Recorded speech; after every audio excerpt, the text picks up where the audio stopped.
So you are able to speak, but our special guest also advise on how you can interact when we get to it. But um, the mics are on when you turn them on, and we will hear everything you say. I will just start with some quick housekeeping. I believe more people will be joining as we go along, but we don't want to wait too long. So I'll just start with the housekeeping. First of all, welcome, Nikhil. Thanks for Thank you. deciding to come and join and speak with us and share with us. Everybody here has been looking forward to.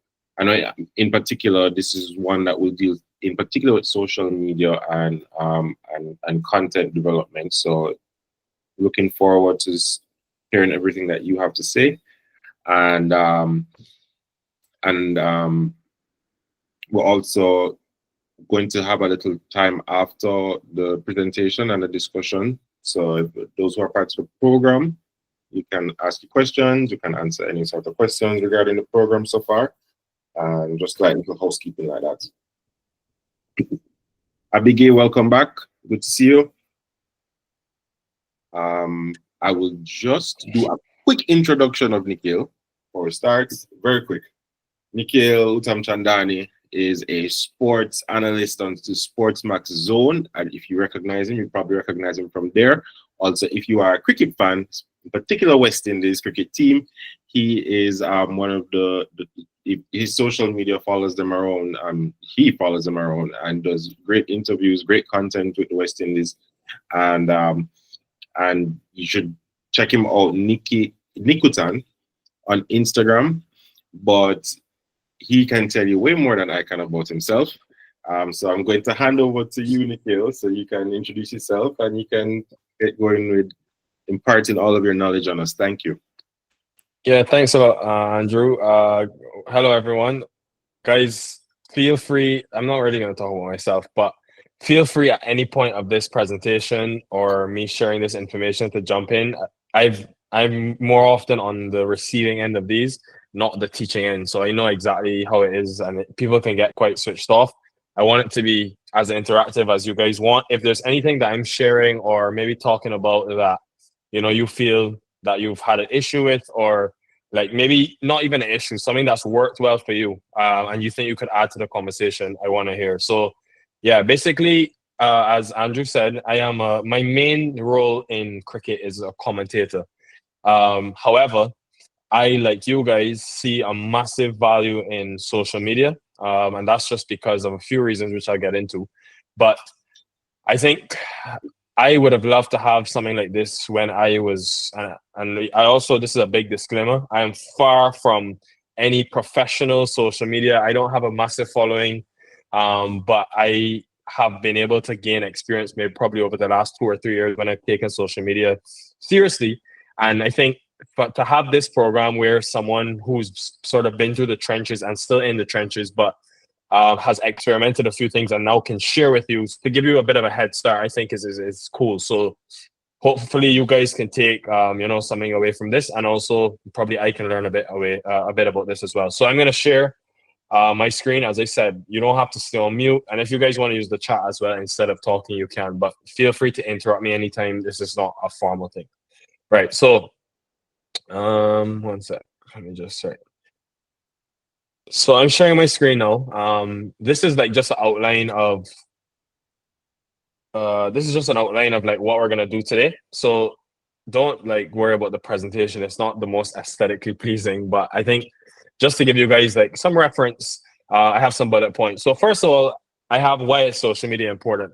Andrew, you guys can see that, right? Yeah. You're seeing everything. Perfect. Right. So I have why is social media important. I thought this is a good place to start because a lot of us, we do social media, but like we don't really know why we do it, or should we be doing it, should we not? Basically, brand for me is a big thing. Building your brand in our day and age with these phones as such a prominent feature, and us being in the journalism industry, assuming that all 5 of you guys are in journalism or something to do with journalism. It doesn't have to be sport necessarily. I would be correct in saying that, right, Andrew? Yeah. Okay, Everybody cool. here is somewhat passionate about it. at least. Cool. I see someone wants to join, so I'll just wait before I continue. Yeah, Robert Williams. He's a very good basketballer. Yeah. So basically, I thought building your brand is a great way to start the discussion. I think social media is great for that. I'll give you a personal example of why it's important for me. So basically, I'm a cricket commentator, right? In the sports punditry, I'll extend it to all sports. The biggest drive now is to hire people who have played the game at the highest level for obvious reasons. There's more credibility. They have experience of being there live and obviously being pretty much in the game of itself. So it's much harder for people like me who have gone straight from school or straight from, playing cricket as a youngster, was never good enough to play for the West Indies, to then get into commentating at the highest level. So basically, there are very few people that have done that. This is an example of a guy. His name is Harsha Bogle. He's a cricket commentator from India.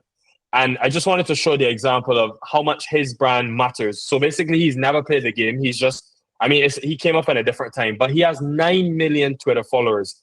So when a company goes to hire him, a lot of people will say, well, on one hand, you could say he's never really played the game. What is he adding? This is what he's adding. He has a huge following. He has a huge, and I guess this is his credibility. People follow him because they know he's been in it for years. They trust his word, even though he hasn't played. So his brand and his following, his audience makes up for the time that maybe he didn't play, and allows him to bring a different angle. I think that's important as well. Right, let me just get rid of that. Remember, for Robert who just joined, if you guys want to add in anything or ask any questions, unmute anything. Right. Now, the different platforms, right? So there's TikTok, there's Twitter, there's Instagram, there's YouTube. Look, to be honest, it's been even tough for me to maintain all. I assume all of you guys probably work a job. It's very tough to have 5 and 6 platforms running, and still, do your day-to-day activities and stuff like that. So I think the first thing would be this: identify target market. The reason I say that is because if your content or what you want to do is appealing to maybe an older demographic, let's say maybe people of ages 30 to 50 or 30 to 70, maybe Facebook is your way. And I'm not saying you stay only on Facebook, but I think you put more of your focus into that. So I'll give you guys an example, right? This is my personal, This is my personal TikTok. So I have 76K followers. Ignore the followers count for a minute. Basically, I started my TikTok in the beginning of 2023. So it's going to be 2 years now since I started, right? The reason I'm showing you this is because I realized that I was on Instagram and that was my main focus. I was doing a bit of Facebook, doing a bit of Twitter, but I was always hesitant to start on TikTok. And then when I actually began to see the amount of people that were just sharing their opinions on videos, commenting and stuff like that, I thought it was mind-blowing for me. So what went from being a platform that I wasn't really sure about has now been probably the one that I'm most focused on. I try to post every single day on TikTok. I think there are probably 25 days of this entire year that I haven't posted on TikTok. All the rest of the days this year, I posted every single day, at least once, sometimes twice if it's a really good day.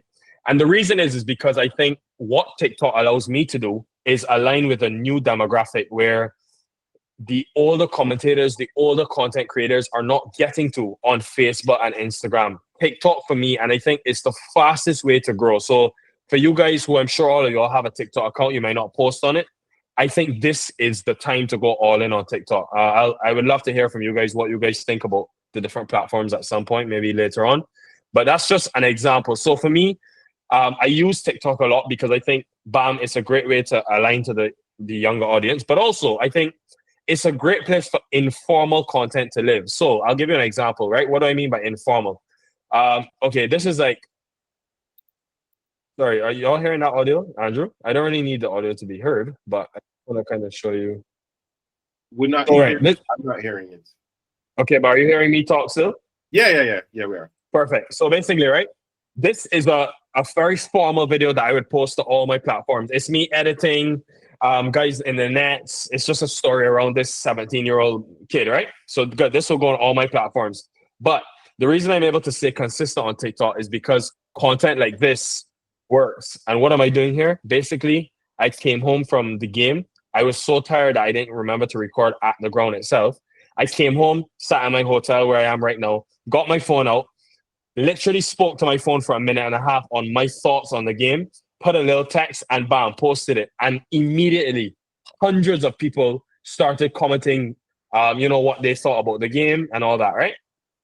So I think it's a great way where you can just be a lot more free. The reason I think it's different to Instagram is because I don't know, for some reason, a lot more people just post informal stuff on TikTok as opposed to Instagram, where everyone tries to, have pictures beautified and over edited and stuff like that. So I think that's why TikTok is a great place to start if you're new.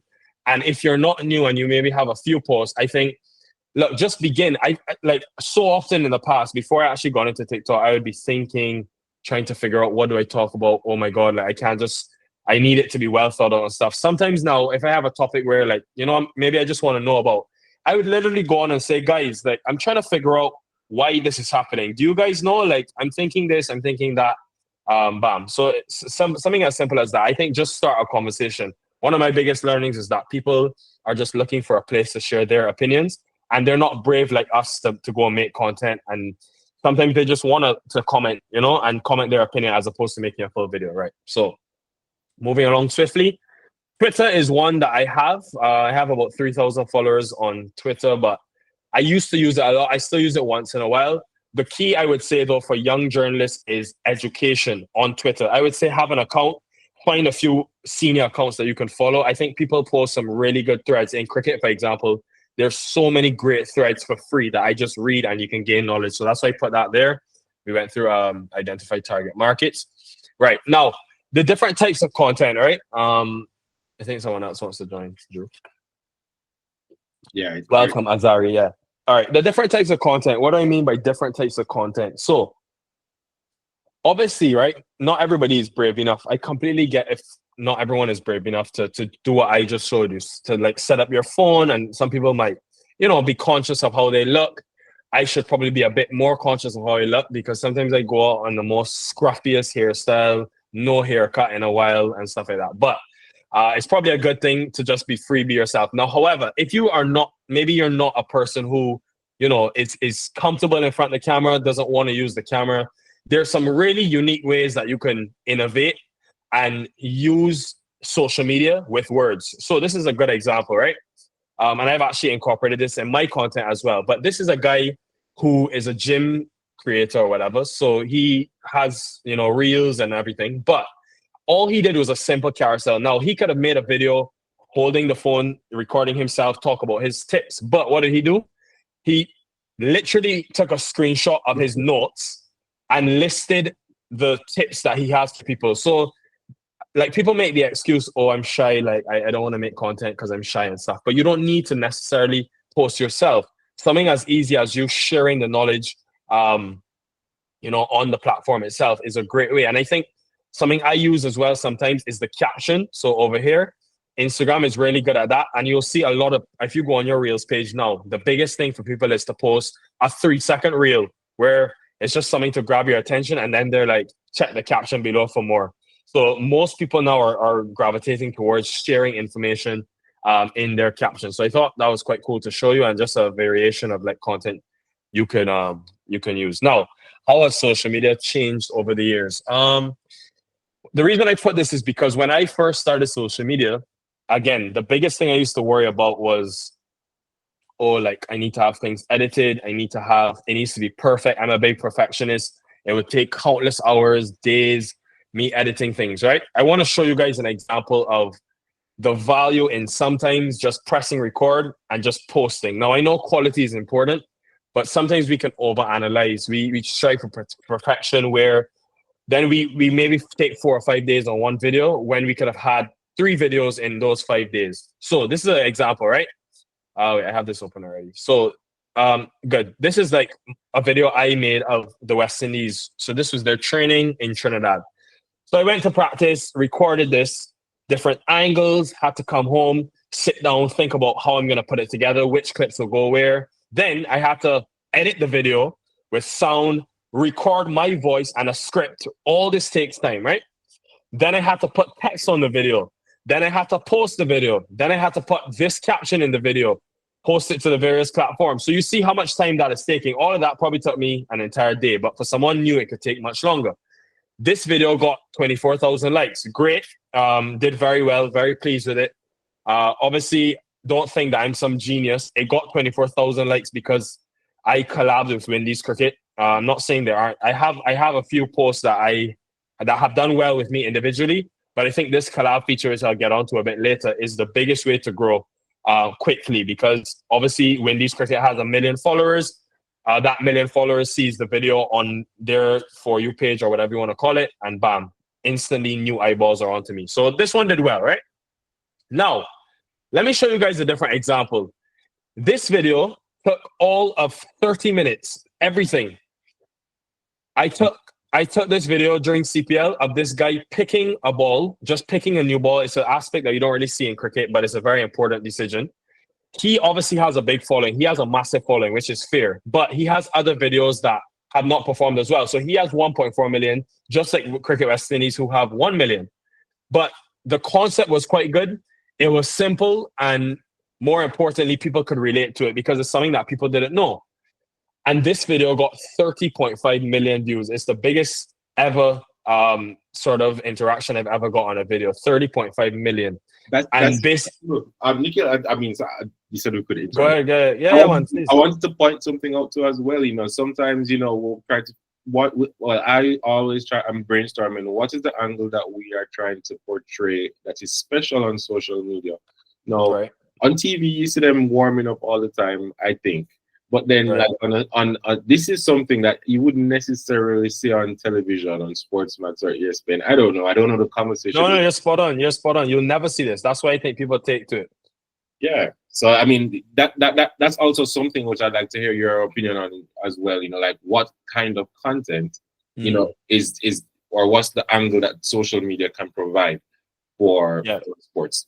Yes. Yeah, great question. So just to finish this, basically, I'm just showing you guys that sometimes you don't need to put the over editing and the over perfection. Just post sometimes. Literally, this caption, all these titles and stuff I made is in TikTok. It took me all of 5 minutes because TikTok generates captions for you. I saved the video in TikTok, posted it to Instagram, and the rest is history. Right, that's a great question, bro, to be honest. Basically, right, I find on social media we can do a couple of things. Obviously, the main goal is to provide value, but I think education and educating people and letting them relate to content is the biggest thing. So something like that is a great concept, which I did once a couple of years ago, and I realized, wow, like people are loving this so much. And there's a small variation because every bowler is going to have their own things that they look for. So now I've started doing it as a series. And I think if you guys are involved in whether it be football, whether it be basketball, I'm seeing so much now of this content. NBA, for example, right, on their social media. All of a sudden, I'm seeing less cameras and more phone. They're going up to players and they're like, what's your pregame ritual? What's your pregame meal? What's your pregame music? They're going up to players and seeing like things that you wouldn't see in TV because the TV might be like doing the analysis or they might be on a break. So players are then like, you're getting to see guys like, you know, do their praying or LeBron's throwing the powder in the air, things that you'll never see on television. So I think if you guys can find an angle where people do not see, so let's say football, I follow football, but I don't know the media side of it, but let's say like maybe one of the players has a ritual with his shoelaces. He has to tie them in a certain way. That sort of value, I think. And don't worry that, you know, it's in Jamaica Secondary School League, because we'll say, like, I used to say, oh, like local cricket in Barbados, no one wants to see that. But there are always, I think, unique things. If it's something that people can relate to, regardless of the level. The backyard cricket, there's a group that literally are called Backyard Cricket. They have become viral now because literally people can relate to just playing in the backyard like them. So I think try to be relatable, but try to provide values and valuable content and think about an angle that, you know, people may not see quite often. Great. The next thing I've learned, I hope that answers your question, bro, in a way. Yeah, but if you guys have any questions like that or you want to have any discussions, just jump in. So the next thing I've learned is that I try less to create, like the videos I just showed you. So the one of the West Indies training, that was obviously me creating. I had to go record it. I had to edit it and stuff like that. Now, I obviously listen to a lot of content creators and people who are way more experienced and way more successful in the industry. And like Gary Vee, for example, is someone that you guys should really look up and listen to. Gary Faith V, just VEE. And his biggest thing is like, don't try to create, just document. Now, what I'm going to show you is like, this is like obviously very high skill. Okay, it's not playing there. Hold on. This is obviously, I'm not expecting you guys to go and hire a camera person or anything, but I think it's a great example. So this guy, right? He sells jewelry, but whilst he's selling the jewelry and he's very successful, he has a camera guy, and literally his conversations, this is like a 10-second conversation with him saying something motivational to an 18-year-old. And just this conversation alone, he's just able to document it, and it goes up as an individual reel. Now, he could have had a 30-minute conversation with this guy, but he gets maybe 4 or 5 reels because he would have said, 4 or 5 really important things, which can all go in separate pieces of content. So now I'm not saying you guys are going to go and hire a camera person. I don't have a camera person. However, what I did when I went to, for example, a CPL game, I was like, come with me to commentate a CPL game. And I recorded literally from the time I got on the bus to the time I went to my producer to ask him what we're doing for the day, to the time I high-fived one of the players. And like, people do vlogs all the time, as I'm sure some of you guys know, watch and do. That's a great way as well. Just bring people with you, because you don't know what, you don't know what they'll see, that you don't know what they'll enjoy that you will put out. So I think just document. Try not to focus so much on the creation, but don't underestimate your daily experiences and what that can bring. I find it amazing sometimes how much the day in the lives, how well the day in the lives do. I personally don't always do them because I feel like it could come off as arrogant, but there are people that I will see like, do the day in the lives that people really love. Just people in Barbados and stuff, simple makeup artists like picking up their daughter from school, and people love that. One of the things that I do every year, or we do every year, it's always very interesting to watch, is like entering the venue. So we start from outside the security, and I never stop recording. I just have my phone up. You walk all the way down past the arena into the security check, and then you go around the stadium to the side, go up the stairs, and then when you go into, you see the field and the stadium, and then it will take the whole recording will take about 15-20 minutes. And then you speed it up to like 30 seconds or whatever, put some music on it, and it's just always bam. It's a nice little way to get some content. As you said, just documenting. Yeah, for sure. It's a great way. Next, I have small things that make a big difference. I think this is probably what you wanted most of all. It's just the small details that, I think a content creator could know, which could help. So first of all, I don't know how Jamaica's Instagram stays, but in Barbados and the Caribbean, we don't have trending audio. Now, what do I mean by trending audio? When you see audios on Instagram Reels, right? The ones that have this arrow means that they're trending. This is something that I think has taken my Instagram to the next level. And some content that I thought was, probably performing average, because there's a trending audio, it really skyrockets. I think if you click on this audio itself, and I don't know if you guys will have this arrow. I mean, the Caribbean are always quite late to get these features, but the US, for example, if you have a US Instagram account, instantly you'll always see this thing. And if you click on that, it literally shows you the top 50 trending audios. And sometimes you can press that as well, and it says use audio. You can put that onto your reels.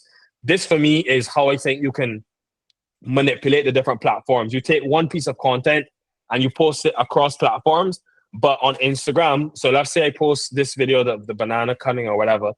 On TikTok, I might post it with the text. On Instagram, I might post it with a trending audio. This is how I think you can take one piece of content and sort of manipulate it to adhere to the different things. But trending audios is the way forward. So I'd love to hear from anybody if they've seen that. I can't recall seeing that. If any of you have ever seen it, please speak up. But yeah, back to you. Yeah, if y'all have ever seen it, yeah, tell me. So I think that is a good way. And if you have a VPN and you put it onto USA, it should work. If you have a US, well, how I get it is that like I'm able to see, because I have a few American accounts that I run as well. So I'm able to like see the trending, like what's trending in the States, because I obviously don't have it in Barbados. So I think that's quite a good way to do it. Another small thing that makes a difference. I don't know if you guys are into YouTube or you want to have a YouTube channel, but to be honest, it's something that I'll show you an example. But this is a company that I work with called Cricket District, and they are a big company, as you can see, 390,000 subscribers. But I want to show you guys the effort that they put into their thumbnails, and apparently it makes a huge difference. So as you can see, like this is a podcast we did. Like just look at the detail. Now, obviously, you're not going to have a graphic designer like them to make this, but put a little more thought into it. Have some text there. Have a picture. Some of you guys are good with Photoshop. Maybe you can use that. I'm talking to them. This is not me preaching. This is them. They think the thumbnails is what differentiates a video from doing very well to maybe a great video that doesn't do so well. So yeah, I would say consider. Now I'll show you what not to do. I'm going to show you my channel and show you how average the thumbnails are. One sec. And Nikhil, also in terms of this, I've always known thumbnails make a huge difference, and you can make them easily in Canva, which is a free tool. Yeah, exactly. And you can upload it to ChatGPT and ask it to make recommendations. That's something you can actually do, and it will give you the same, because it's a formula almost. So yeah. So as you all can see, like I tried. So this was like a Canva design. This was a whole year ago. So obviously I expect I was testing a lot of things. I didn't really know what to do. I tried, but I think this is a good way to start because I have 3 players to watch. It was the West Indies, it was South Africa. Since then I haven't been on YouTube, but I'm getting back there, and the thumbnails is something that I'm really trying to think. Shorts is also good. Good value for subscribers. I haven't posted a long form YouTube video in a year. I've just been posting shorts every once in a while, and I still up to 25K. When I stopped posting my last big long form YouTube video, it was probably at 10K subscribers. So to get people to your channel, shorts is a good way. YouTube Shorts, another good platform, similar to Reels, similar to TikTok. Check it out, do some research on it. But this is the key here. These long form videos, if you guys can produce good long form, I mean, have you been able to monetize your content on YouTube? Nah, first of all, I haven't even met the threshold. You need a certain amount of views, you need a certain amount of likes, subscribers. I think I've reached the subscribers and stuff, but I haven't reached the actual views, and that's because I'm just not posting any long form. It takes way more shorts views to start monetizing. But again, I don't want to say, there's big value because, bro, to be honest, in the Caribbean, you don't make a massive amount on YouTube money-wise. I don't think you guys can get into YouTube and do social media looking for money. I know TikTok is like great returns and people sit all day and do lives and the challenges on TikTok live to get people to give them gifts and stuff.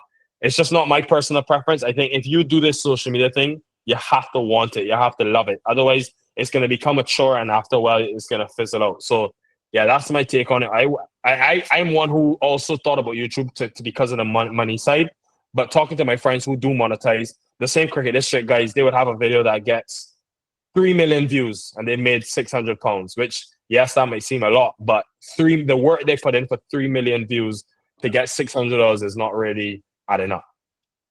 So yeah, that's a bit on YouTube. Hashtags. Now, this is an interesting one because I think a few people have varying thoughts on it. For me, on TikTok, hashtags has always worked well for me. So I've never stopped doing it. Basically, I do small things. First of all, I always have 3 that I use, which is cricket, cricketer, cricket lover. You guys can do research. If your topic is football, if you go on hashtag football, you'll see how many posts are there. If you go on football player, you'll see how many posts are there. Now, I don't really know how this algorithm works in terms of, I wouldn't advise putting out 50 hashtags. I think be sensible because sometimes probably too many hashtags can be just too many of anything can be bad. But there are a few hashtags that I use. FYP for you page. Again, people say it doesn't work.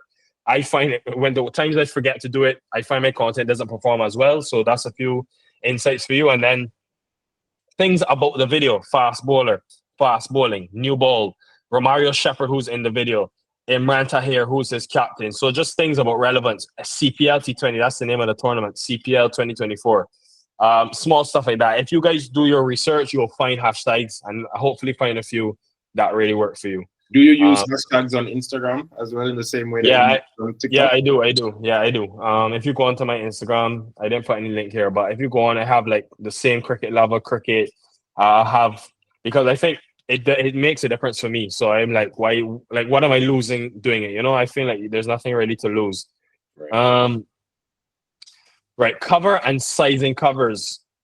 I think a lot of people post on Instagram and sort of neglect this part, right?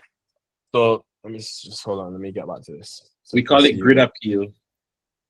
Right. So I'm sure you guys would have had a chat about it. But basically, a small thing like this video right here of him shepherd picking the ball that you just saw. Look at actually these two posts. So look at the contrast. This was the post that a company made and collabed me on, so I didn't have control over the thumbnail. But as you can see, it's like me talking, but they cut out my whole head. Whereas in my video, I have like his head in the frame. And I think a small something like that makes a difference, because if it comes up on the explore page where people, and that's where, don't be like, I'm telling you, so many of, when you look into my insights, so much of my traffic is coming from the explore page. People need to be attracted to what you're seeing. And there's a good feature on Instagram where you can actually upload a photo from your camera roll onto the thumbnail itself. So look at this video. This video is of Shamar Joseph, who's a fast bowler, right? And this picture, so like this is the video of him. I edited it, whatever. I took that picture from like Crit Info or something, and as you can see, like it looks pretty cool, and like he's in the middle of the frame and everything. So it worked out really nicely. I think put a little emphasis on the cover that you have.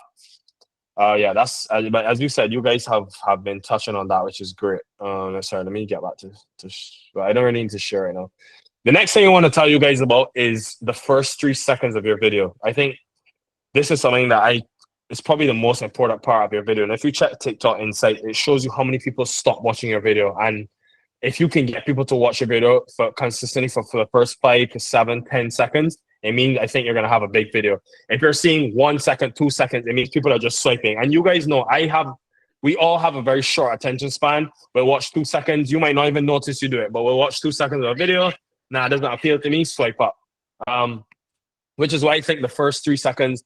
And now in my content, I've transitioned to put the most important thing. Sometimes, right, if I have a video talking about this water bottle breaking, let's say this water bottle broke. Now, I might be building up my story to the water bottle breaking. So I'll say, well, first it started full, then I took off the cover, right? That's a good example. In the middle of the video, I'll say, then I squeezed it too hard, it broke, right? But what I will do now is have the clip of me squeezing the water bottle breaking at the beginning of the video for the first 2 seconds, because then people are like, oh, wow, if I watch this video, I'll see that again. So I think the first 3 seconds maximizing that is massive. And I think that leads into text as well. Sorry, I'll just share so you guys can see. One sec. All right, so I have here text. So the first 3 seconds is important, and then text. Now, on my TikTok, on one of the videos, you'll see I have text everywhere. I have text here on every video. I pretty much have text because I think it is such an important thing. Here's text again, because if I start with something, maybe I'll say, and people vary with this. So other people will start literally to grab people's attention and be like, can you believe this just happened? Other people will say, what the hell? Or like make some outrageous facial expression. All of that is to try to draw you into watching and waiting to hear what they have to say. Now, sometimes I just want to get to the point. I don't want to fake it or every time be like, oh my goodness or whatever, unless it's something really big. So I use the text to substitute. Immediately, if I'm on TikTok and I'm watching them on my For You page and I see this, immediately your eyes are drawn to West Indies lose second ODI to England. And I'll think in my head, am I a cricket fan? Am I a West Indies fan? Did I watch the game? Oh yeah, I did. I have interest. Let me hear what this guy has to say. And bam, that's how they draw you to the videos. So I think it's a great way to grab people's attention. And, you know, sometimes it probably saves you some time talking because you have the text on what the video is about. Easy way. And also in terms of text, I do think that captions are quite important. I think I showed you guys a video about me. Yeah, I'll show you again. I had this video about like me going to West Indies practice. And an example now, the video is on mute. A lot of times we underestimate. People are in the bus, people are in the office, people are at work.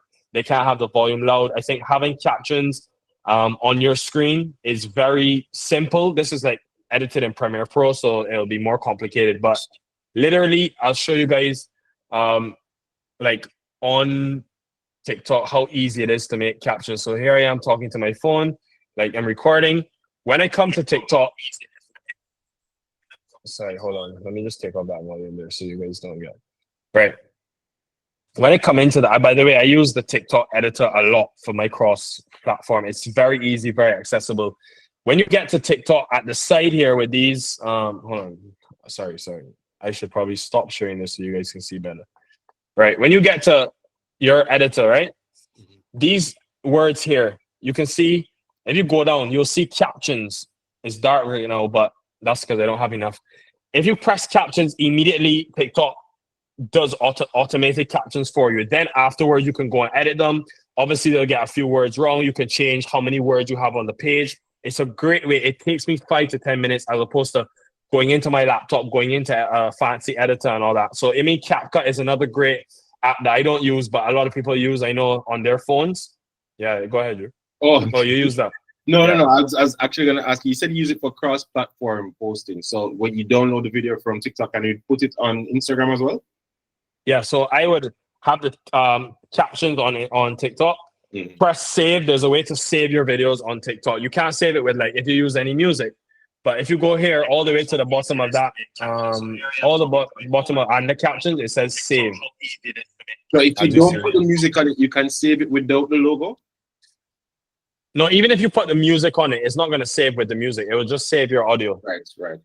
It doesn't save anything that you add in the app itself. But once I add captions, I could put a text, for example. A lot of people do it on Instagram now. I see they just you can see a clear difference in the text. It's definitely from TikTok, and they just post it to their Instagram. So how do you get rid of the TikTok logo? No, basically, when you press save in the editor, it does not save with the logo. Oh, okay. It only saves with the logo when you press save after it's posted. So if you save it before it's posted, there's no logo.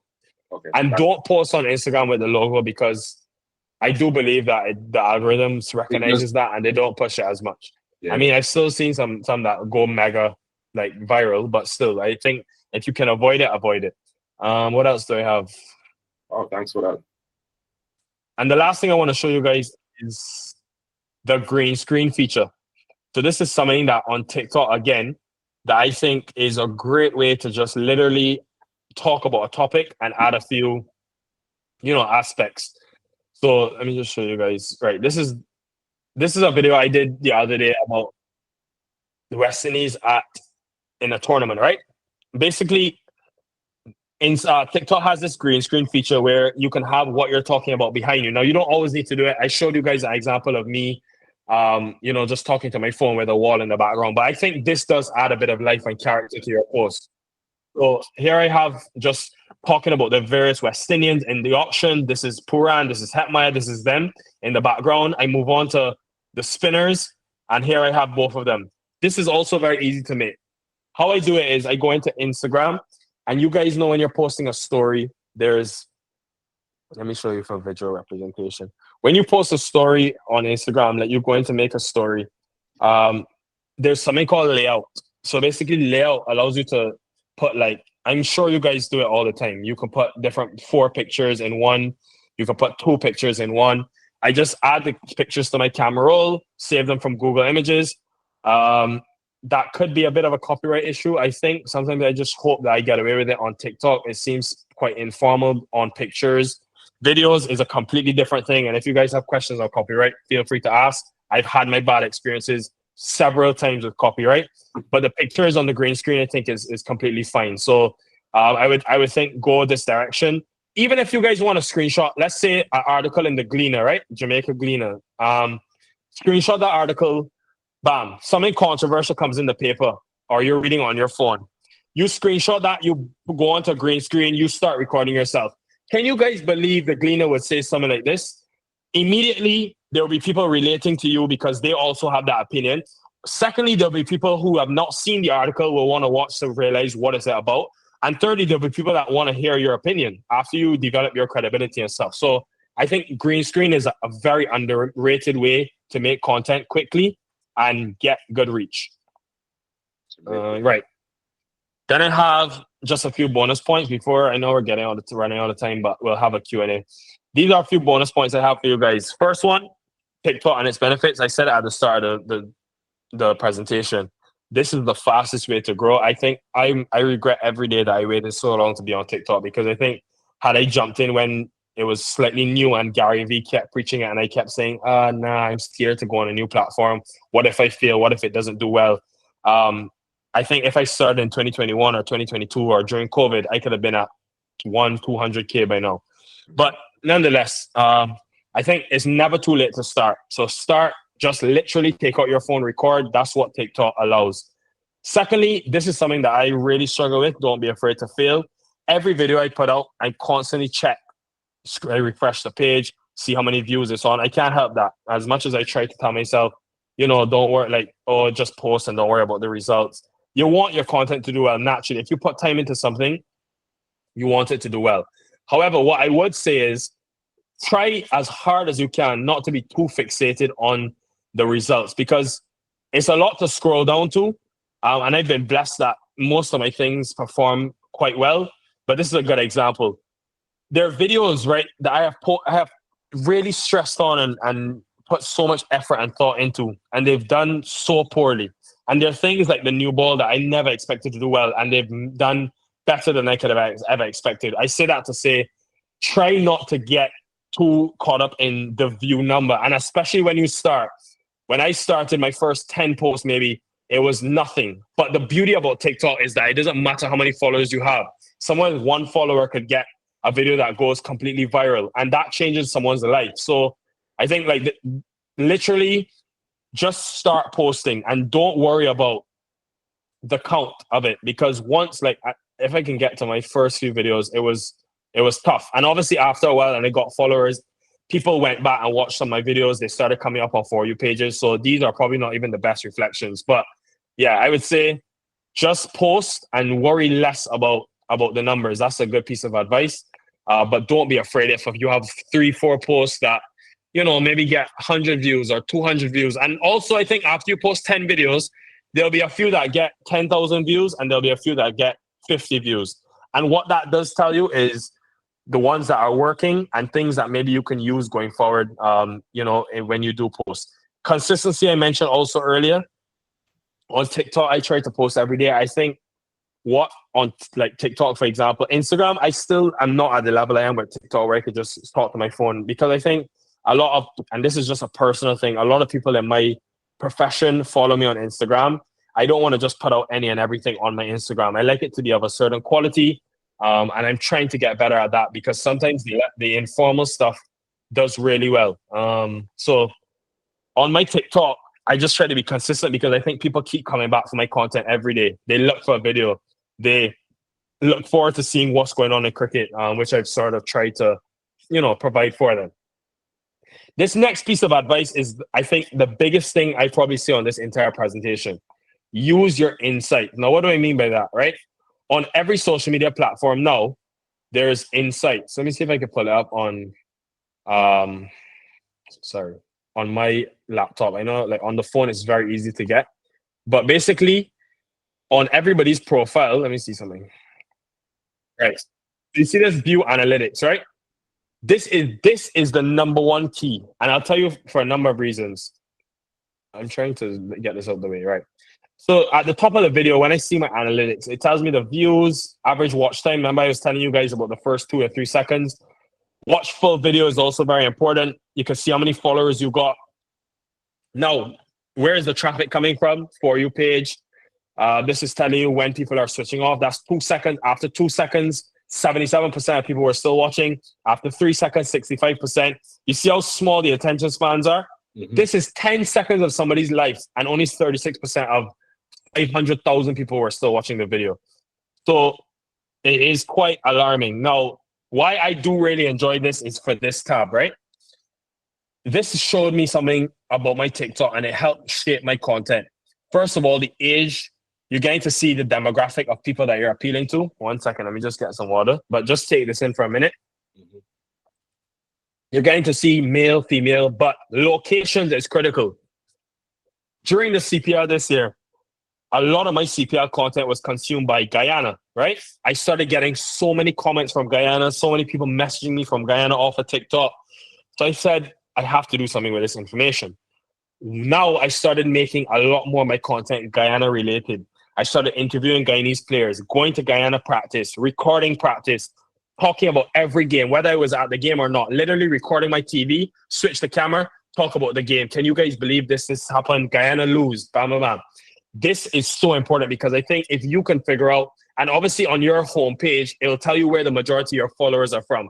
if you guys can figure out, whether it be Jamaica, whether it be the US, where your traffic and your content is being appealed to, I think that is the real deal breaker, because then it tells you how to mold your content in a way that's specific and a way that appeals to people. So use your insights. Often we don't use this. This is the strongest piece of advice I could give you. If there's one thing you leave with today, it is learn about your insights and try to engage with it and sort of make the most of it. Top words used in comments, all this is good stuff. A couple things I didn't say. The collab feature is massive on Instagram. I think I can stop sharing now. Hold on. Yeah. The collab feature is massive on Instagram. If you guys can reach out to ISSA when you do a video, or even SportsMats. A company like SportsMats, for example, are always looking for Instagram content, always looking for content, because they don't want to have to pay people to make content. Trust me, Wendy's Cricket, for example, look, I didn't get paid all the time for my content that I made for them, but what it does do is give me a huge audience. You can just reach out. Sometimes you know a guy who works in the company, maybe reach out. They might have a big following, you might have nothing. But that collab gets eyeballs onto your page. People will click when it says Andrew Walcott and ISSA, and they'll click on Andrew Walcott's page and say, wait, who's this guy? They might not follow then. But if they see another one and another one and another one, they'll say, nah, this guy is doing some nice things. Let me follow him. So I think the collab feature is a great way to sort of use that feature, use your social media. I had one more piece of good advice that I'm forgetting. Also, I wanted to tell you guys, love it and don't force it. I think I touched on that when we were talking about YouTube. I realized that there's no way that you're going to get through and become prominent on social media if you're not actually enjoying posting what you post. Make sure you guys are enjoying. And if you don't enjoy something, but you think it'll go viral or whatever, don't do it, because you have to, for this to be a long-term thing, you're going to have to sort of make sure you buy into it and you actually enjoy doing it. Because it is tough sometimes to sit down at your computer and record. It's tough for me to go to West Indies practice on all my off days, but I do it because I know the end product will be worth it. So that's a bit of my sort of insight. I hope that was helpful for you guys. And yeah, if you guys have any questions or want to add anything, feel free. Man, that was incredible. Masterclass, actually. I learned a lot of stuff. Thank you so much, Nikhil. I know we focus a lot on TikTok, which is definitely where we're heading to. I think people are just afraid of the platform now. They don't, it's a little intimidating, and we're all used to Instagram. But I think we need to start looking at it more as a very important resource. But thanks again, Nikhil. I'm opening up the floor. I know you guys have questions. You can unmute your mic and ask away, please. We don't have a whole lot of time left. But yes, shoot your questions. I think I had one. Let me see. I wanted to ask you about, how do you plan content every day, or is it just something that happens? Like, is it that you plan out, you have an idea of what you're going to plan in advance, or you just know you go somewhere and then you get what you get and you turn it into something good? That's what I was asking. Right. Good question. Basically, I tried. Okay, so TikTok is very all over the place. I basically know I'm getting one video every day. The days I have games, I obviously don't focus on TikTok because I know after the game I'll record an analysis of the game, so that's covered. The other days is meshing with my Instagram content. Obviously, if I have an Instagram video going out, I will post it on TikTok.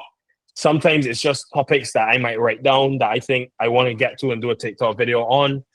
I need to do a better job of planning my content. I've tried for the last 2 weeks on Instagram to have, Nick, you're going to do 3 quality pieces of content every week.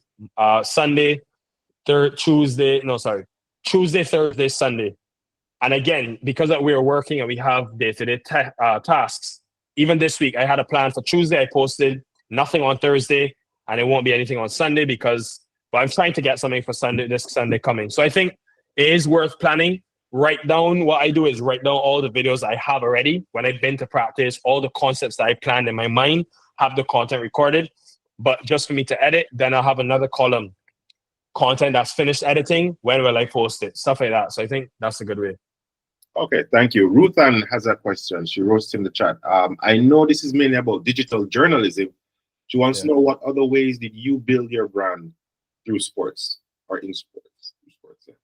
It's a good question, actually. What other ways did I build my brand through sports? I think Sports Maps is a big one for me. You guys in Jamaica, you know the reach of Sports Maps. Basically, I started there as someone who just contributed to for free. Anytime I would get the opportunity, anytime I could write anything, I would try to go on to Sports Maps, and I owe them everything for giving me that first opportunity and trusting in me like they still do now. I think whether it's social media or anywhere you can spread your knowledge or share your insight on a topic is very important. Some people write in. I worked 2 years at our local newspaper in Barbados as an intern. All those things. I did a radio commentary in Barbados on the weekend, but not much money, just going around to different grounds, having conversations with people. I think all those things, just spreading your word, spreading that you do this, you're in this field, and this is what you're interested in. People will talk. This person tells this person, and I think that's a good way to do it. But definitely, I think biggest way for you to build your brand is social media now. It's a cheat code, and we are great. We are lucky that we grew up in this time. Is there a specific timeline for you to post your content after a significant event? Good question. Basically, I'm still thinking about this thing that I had to share with you guys that was good, and I keep forgetting it. I had collabs and I had something else. But anyways, hopefully I touched on it before. The timeline for me to post my content is very important. Now, first of all, after, let's say I analyze a game, right? So perfect example was the World Cup, for example. West Indies was playing at the World Cup. The games would be at 7:00 at night. It would finish at 11. Usually, I would never post a video at 11 because I would be like, most people are sleeping. Most people are like switched off. They're not on their phones. However, I knew that all cricket fans, as soon as they lost the game, would be on their phone, ranting, venting, reading, whatever. So I try after games to be as immediate as I can. Obviously, it doesn't always come off because you still want to put some thought into the videos. You can't just da-da-da-da-da and then post it. You have to put a caption. You have to put your hashtags. But I really try after the event to be as quick as I can. In terms of my normal videos daily, I aim for 4 to 6 p.m. Because that appeals to the Caribbean people that end work. When it's a video about someone in the subcontinent, so India or Pakistan, I try to post at 12 because I know that's a good time for them. So definitely take time zones into account. And also, if you go into your insights on both Instagram and TikTok, you'll see most like view times of your followers and what times they're coming onto the page. I think that also helped me a lot.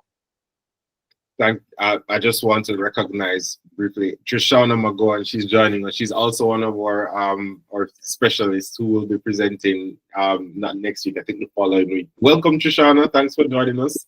Hi, good evening, everyone. Hey, Nick. Hi, Trishana. How are you? Yes, I'm great. Continue. Oh, so Nick, I know you're trying to remember something. I don't know if it came back to you, but we have a little bit of time left, guys. Get your questions in now, unmute or type in. So it doesn't necessarily have to be a question. I'm happy to hear. Like, any of you guys like actually began your social media journey? Like, what stage are you at? Where do you think where do you envision it going? What do you want to do? If you guys have any like individual examples that you want to share, I'm happy to talk to you guys for sure. But again, as I said, I'm not no genius or guru. I struggle with social media every single day. Every day I think I think I remember now. The biggest thing I think as well is to experiment. Like a lot of times I would try a new concept and I think, I don't know how this is going to be perceived, but then I also think, Nick, you should do it because if you do it and it works, you know that it's something that you could repeat multiple times going forward. And if it doesn't work, we try elsewhere. So I think experiment as much as you can on your social media, especially now that if you're new to TikTok, there's no, you have nothing to lose. There should be no fear. Go ahead, Ruth. Anne. Okay, good evening again, everybody. So, you asked about if there was anyone that tried. I've been to a few events, I've done a few stuff, and I've kind of posted on there what I see, right? What platform? TikTok? You're on TikTok, Ruth? I don't have it. I don't like it. I don't know. I'm too busy for it. I just consider myself too busy for it. Really? Yeah. And I see where it takes up a lot of time for some persons. So It does. I try to avoid it. However, But you mean, sorry, you're saying that from a point of view of you don't want to get consumed in it and watching it. well, Yeah. technically, and Okay, cool. content, creating content. I guess you spoke about the 30 minutes and the day for like an amateur or so. So, I think for me it'd be kind of difficult, especially because I Okay. have a very busy schedule. Right. One of my other questions would be, what advice would you give to us if we would want to collaborate with sponsors? Reach out to them first of all. Obviously, you're gonna get way more no's than you will yeses, but I think it's worth reaching out on because Instagram has a cool feature now where let's say I message Andrew, right, and I don't follow him. Sometimes people message me and I don't follow them, or they don't follow me, or maybe they follow me but I don't follow them. It shows up in my inbox and then it asks me, do I want to accept this request or not? So a lot of times in the past, you would message someone that doesn't follow you and it goes into their request. They never see it. But now there's a good way of there's a good chance of them actually seeing it. And companies are paying social media people to keep an eye out on their inbox. The key thing is to ask. I think there's something I don't do enough of. I'm always worried, oh, what if they say no? There's a big thing I want to do in life right now that I keep putting off every week because I keep thinking, I don't want to get told no. I don't want to get told no.